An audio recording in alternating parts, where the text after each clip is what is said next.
I'm Saskia Nugent. Welcome back to episode 10, which is the last episode of season 1 for Food Pantry Fine Dining. Oh, wow, wow. So anyone that's watched all the episodes, congrats, you've made it. Hopefully you've learned a couple things. And we won't disappoint in this episode either. So one of the other things I got from the open door was I got a can of peeled plum tomatoes with basil. It's a 28-ounce can. And it gave me the great idea to do a stovetop, so a pan tomato sauce. Also using some of the roasted vegetables I did a couple episodes ago. If you'll remember, I showed you how to do a stovetop mirepoix, which is carrots, celery, and onions roasted together with some olive oil in a pan. I'm going to be using that in this as well.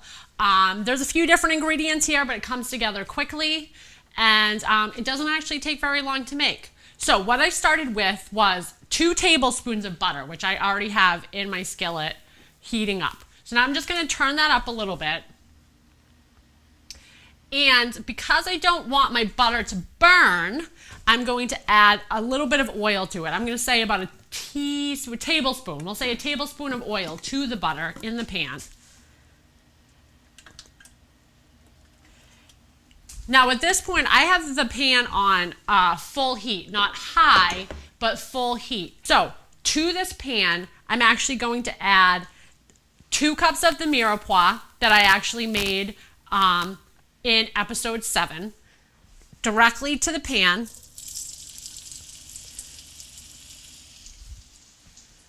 Give that a little stir.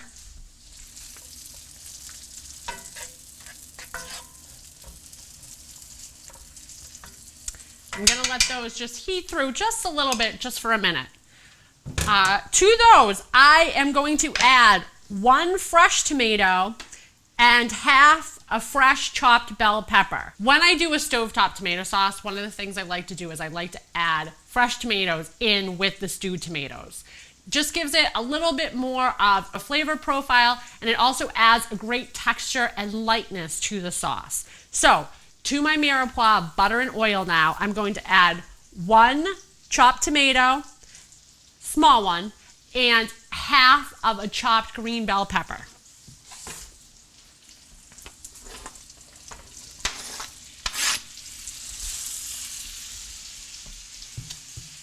While those saute, we're going to do something really fun here. So in my bowl, I have added the 28-ounce can of stewed plum tomatoes with basil, and we need to crush them.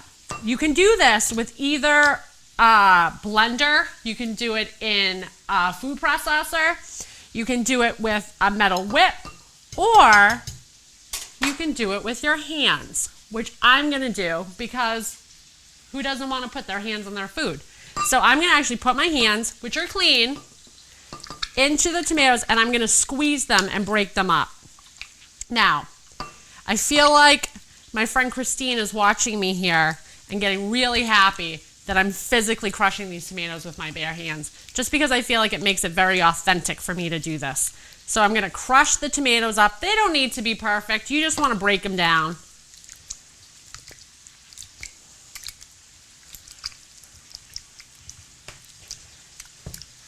Now, wash your hands, or don't. It's up to you. And add the 28 ounces of tomatoes into the pan with everything else.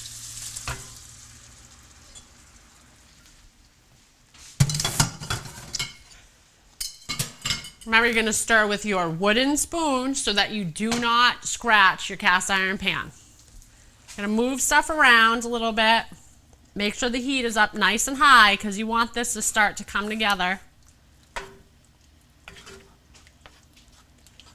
Already smells incredible. To this mixture, I am going to add 2 tablespoons dried oregano.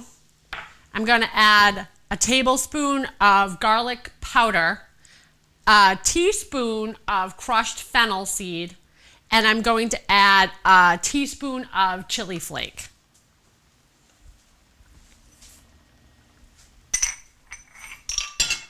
I'm going to add 2 good pinches of salt.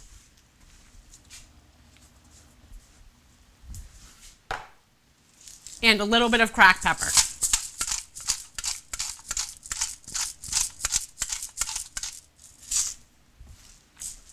Give it a stir.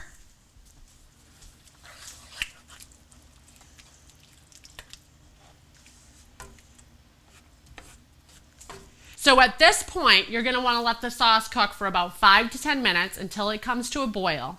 You're going to want to let it boil for about a moment, and then you're going to turn it back down a little bit and let it simmer. Boil is big bubbles, simmer is steam above the pan, okay? Boil is high heat, simmer is lower heat. So I can hear it bubbling behind me. It smells so good, and it's going to be done in 5 minutes. In the meantime, I have more of the cooked shells. What I did before is I cooked off the full pound of shells that I got from the open door. And if you don't remember, I used half in the last episode, and now I'm going to use the other half here, about 2 cups. If you have not already cooked your pasta, feel free to shut the sauce off and go ahead and throw pasta in some water to cook now, because you're going to want to stir it right into the sauce when it's done. So I hear it boiling. I'm going to turn it down to a simmer.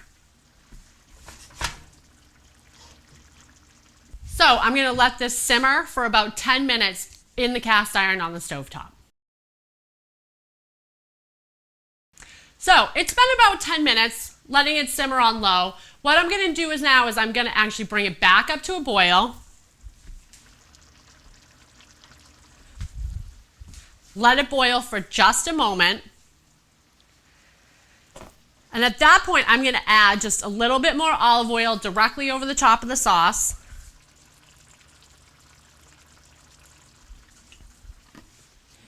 I'm going to add another pinch of salt. I'm going to add about 1/2 cup to 1/4 cup of water. And what this will do is this is going to open up the sauce, which really also just means I'm going to thin it down just a little bit so that it can coat the pasta properly when I add it to the pan. Just a little bit over the top. Give it a stir.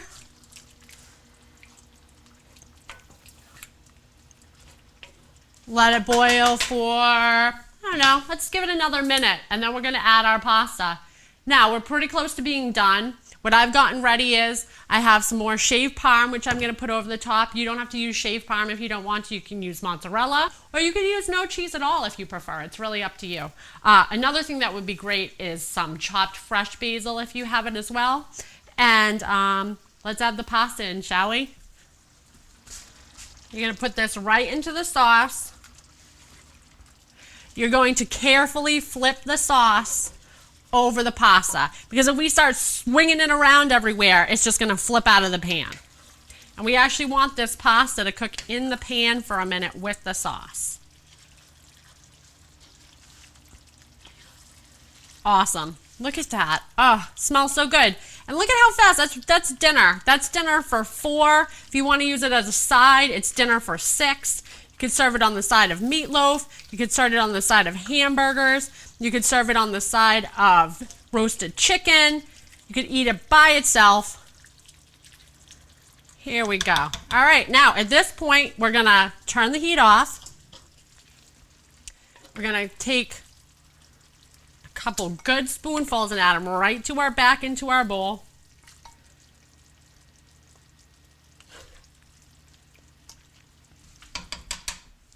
So now I have about 1.5 cups of the pasta with the sauce in it. To this, I'm going to add a little bit of Parmesan cheese.